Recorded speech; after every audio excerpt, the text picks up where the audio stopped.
Hi everybody, I'm Dawn. Welcome to my channel. Thank you for visiting with me today. Today is another Vlogoween video and we are going to talk about books because you know some people, they don't want to watch movies all month long. Maybe they want to read books. So I have some spooky recommendations for you. That was dorky. That was very dorky. But anyway, I'm wearing an appropriate shirt. Can you see it? I love it, and instead of buying a giant shirt, I bought it. It's maybe one size too big for me, but it's too small for Eric and Marshall, so they can't steal it from me. And it says Halloween on the sleeve too. John Carpenter's Halloween, not Rob Zombie's Halloween. So we're gonna talk about books. I have a list of 10 books I think would be great reads for the spooky season. Or just, I love when weather starts cooling off. It's Florida, so it doesn't happen often. And curling up with a good spooky book. But okay, so I have the Hellbound Heart by Clive Barker.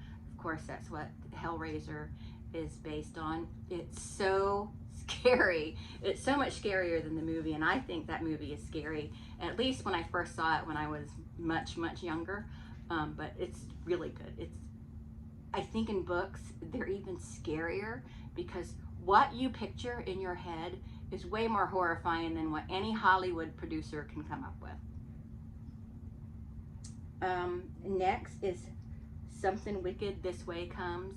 Great movie, great book. Like some people will say, oh, that movie's so dumb. It's so cheap. No, it's a Disney movie, first of all. And it's a great book. And it's a fun read. And I think in the end, it gets a little convoluted, but for the most part it's a good spooky read, and Ray Bradbury does a great job at just setting the scene, you know, and I love it. And watch the movie too.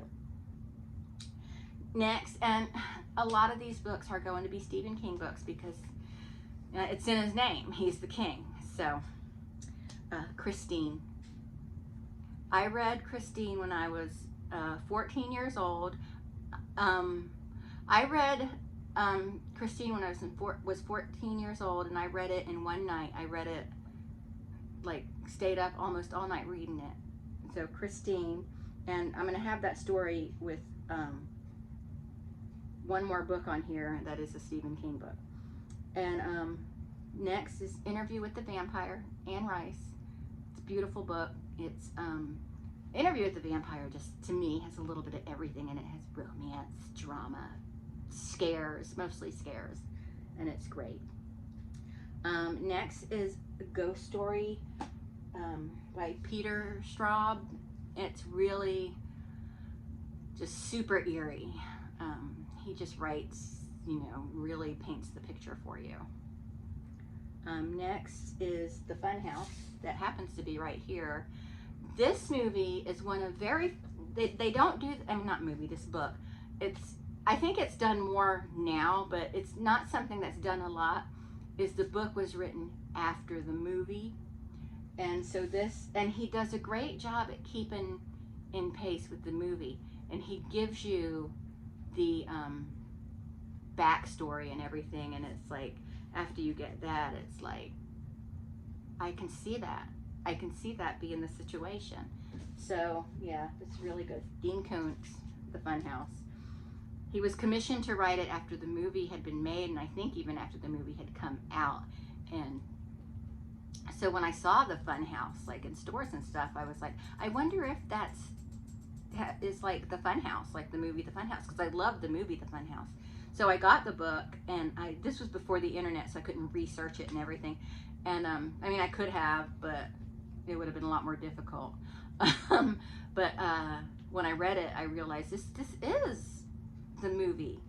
But then I looked at the date the book came out. I was like, this came out after the movie.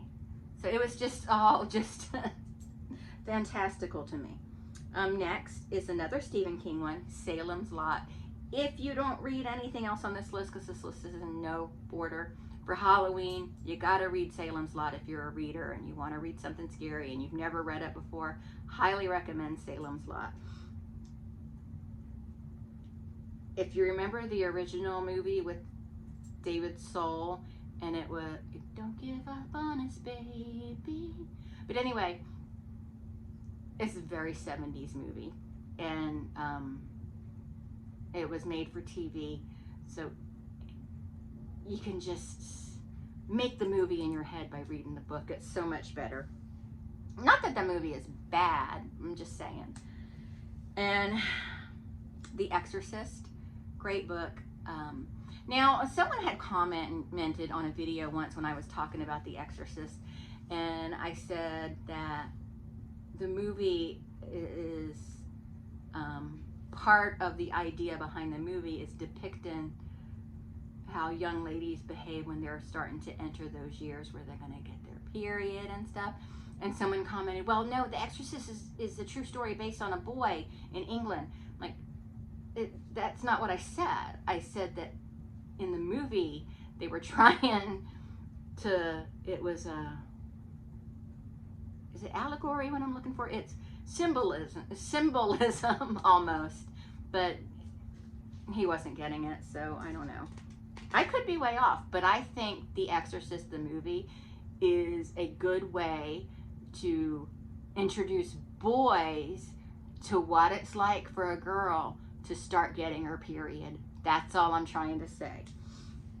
Next is the other Stephen King book I stayed up all night and read, and I was 11 years old, Carrie. Carrie's probably one of my favorite books ever. It's the first novel I ever read, and I was up all night reading it. And my mom was like bitching about it, like telling my dad she was up all night reading that book, and he was like, yeah, she was up all night reading a book. She wasn't up all night doing something terrible. You know, how dare she read? And then number one is another Stephen King book.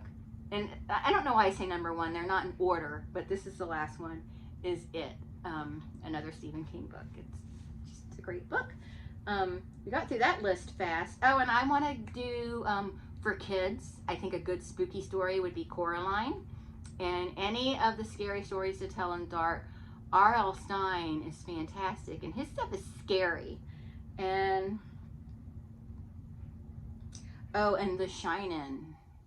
Very spooky read. Read The Shining, then read Dr. Sleep.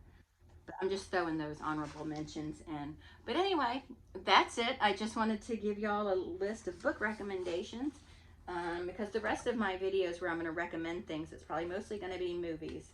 I might do some cooking videos, but for Halloween. So, all right, well, that's it. Thanks so much for watching, and I will talk to everyone later. Bye!